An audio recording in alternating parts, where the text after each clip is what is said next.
Someone cuts you off in traffic. Your jaw tightens. Your hands grip the wheel. For the next 10 minutes, a stranger you will never see again controls your entire mood. Sounds familiar? But the real answer for why this happens is far stranger than simple bad temper. It has almost nothing to do with the stranger, and almost everything to do with a survival system inside you that is thousands of years old and was never designed for traffic, co-workers, or comment sections. Your brain did not evolve to handle modern irritation. It evolved to handle threats. Real ones. A rustle in the grass. A rival tribe at the border. A predator in the dark. And the system that kept your ancestors alive back then is the exact same system that fires when someone is rude to you in a group chat today. Here is the strange part. That system cannot tell the difference. To your brain, an insult and a spear are processed by the same alarm.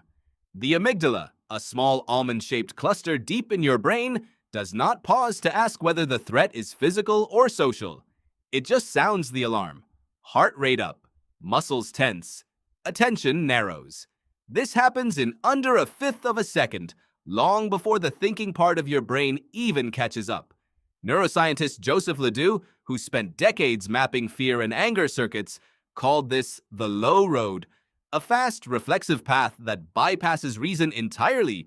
You do not choose to get angry. You get hijacked.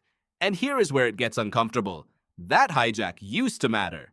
For most of human history, anger was not a flaw. It was a tool. Anthropologists studying hunter-gatherer societies have found that controlled anger played a real social function. It signaled that a boundary had been crossed and it was not to be crossed again. Researcher Aaron Sell, who studies the evolutionary psychology of anger, found something remarkable across cultures.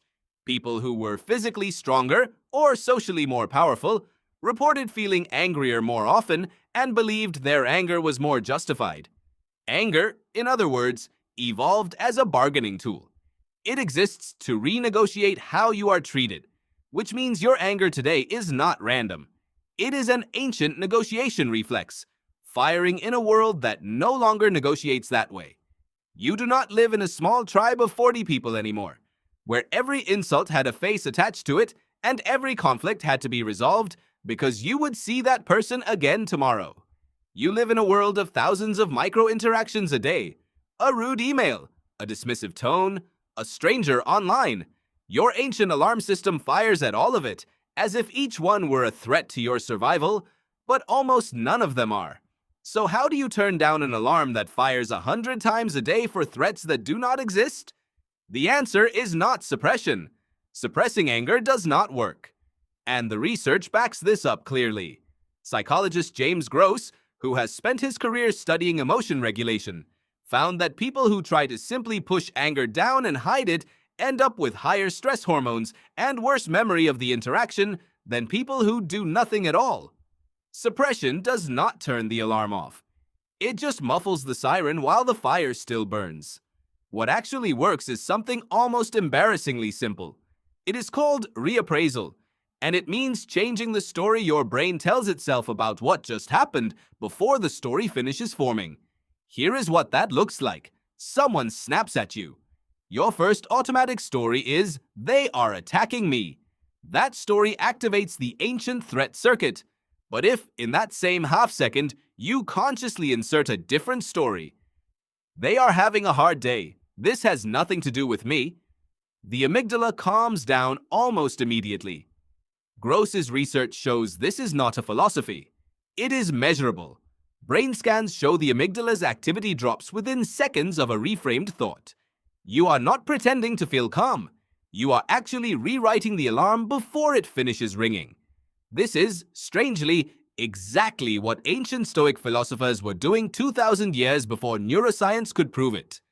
Epictetus, once enslaved and later one of history's most influential thinkers, taught that it is never the event itself that disturbs you, but your judgment about the event. He did not know about the amygdala. He did not need to. He had noticed the same gap that modern researchers later measured. The gap between what happens to you and what you decide it means. Notice something else too. The people who bother you the most are almost never the people you interact with the most. They are strangers. People with no stake in your life, no ongoing relationship, no shared future. Your ancient tribal brain assumes anyone close enough to speak to you must matter to your survival group. But a comment from a stranger online carries zero real consequence, and your body still floods with the same chemicals it would use for a genuine threat to your tribe. The alarm is real, the threat is not. There is a second layer to this, and it is even stranger. The more control you believe you have over a situation, the less anger you feel, even when the situation itself does not change. Studies on stress and control, going back to classic research from psychologist Judith Rodin, found that simply believing you have a choice, even a small one, dramatically lowers the physical stress response. This is why the same rude comment can enrage you on a bad day and barely register on a good one. It was never really about the comment. It was about how much control you felt you had in that moment. Think about how strange that is. Your body is not actually reacting to the world. It is reacting to your belief about the world. Two people can sit in the exact same meeting, hear the exact same criticism, and walk away in completely different states. One fuming, one unbothered, because their internal story about their own control was different, not because the meeting itself was different. Rodin's later work with elderly nursing home residents made this almost impossible to argue with. Simply giving residents small choices, like which plant to water or when to watch a movie, measurably improved their health and even their longevity, compared to residents who had everything decided for them. Control, or even the perception of it, is not a minor comfort. It is one of the most powerful regulators of stress the human body has. Now, layer that onto anger. Most of what bothers you day to day is not actually a threat to your survival, your resources, or your relationships. It is a threat to your sense of control. Someone interrupts you. Small loss of control. Someone criticizes your work. Small loss of control. Someone drives too slowly in front of you. Small, almost laughably small, loss of control. But your ancient alarm system does not measure the size of the threat accurately. It just measures whether control has been taken from you, and it reacts at nearly full volume regardless of the stakes. This is why the calmest people you know are rarely the people with the fewest problems. They are usually the people who have quietly stopped needing to control things that were never theirs to control in the first place. The traffic, the stranger's opinion, the rude email, none of it was ever yours to manage. Once you stop assigning yourself ownership over outcomes that belong to other people or to chance, the alarm has far less to alarm you about. So the goal is not to become someone who feels nothing. That is not calm. That is just numb. The goal is to shorten the gap between the alarm and your response.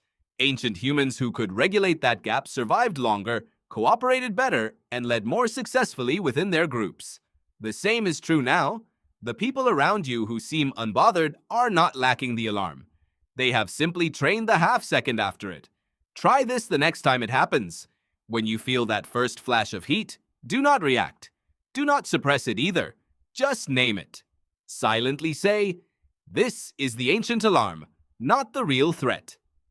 That single sentence activates the thinking part of your brain, the prefrontal cortex, and puts it back in charge of a system that briefly took over without asking.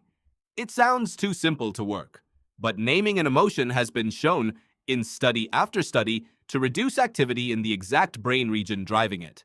Psychologist Matthew Lieberman ran brain imaging studies showing that the simple act of putting a feeling into words, what he called affect labeling, measurably calms the amygdala, almost like tapping the brakes on a system that was already accelerating. You are not talking yourself out of the emotion. You are giving the thinking brain just enough time to catch up to the feeling brain, which is usually all it needs. There is also a physical piece to this that ancient humans understood instinctively, long before anyone could explain why it worked. Anger, at its core, is a burst of energy meant to prepare your body for action, to fight, to flee, to defend territory. That energy does not just disappear because the threat turns out to be imaginary. It has to go somewhere. This is why a short walk, a few slow breaths, or even clenching and releasing your fists can drain an emotion that arguing your way out of it cannot. You are not thinking your way out of a chemical state.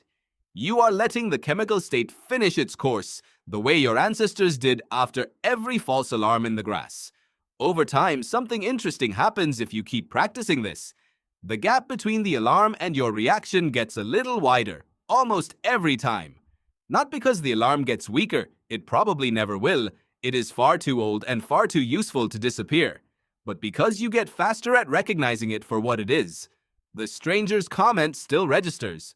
Your jaw still tightens for a moment, but the spiral that used to follow, the hours of replaying the moment, the ruined afternoon, the argument you have in your head with someone who is not even there, that part shrinks. And eventually, for most situations, it stops happening at all. You will still be human.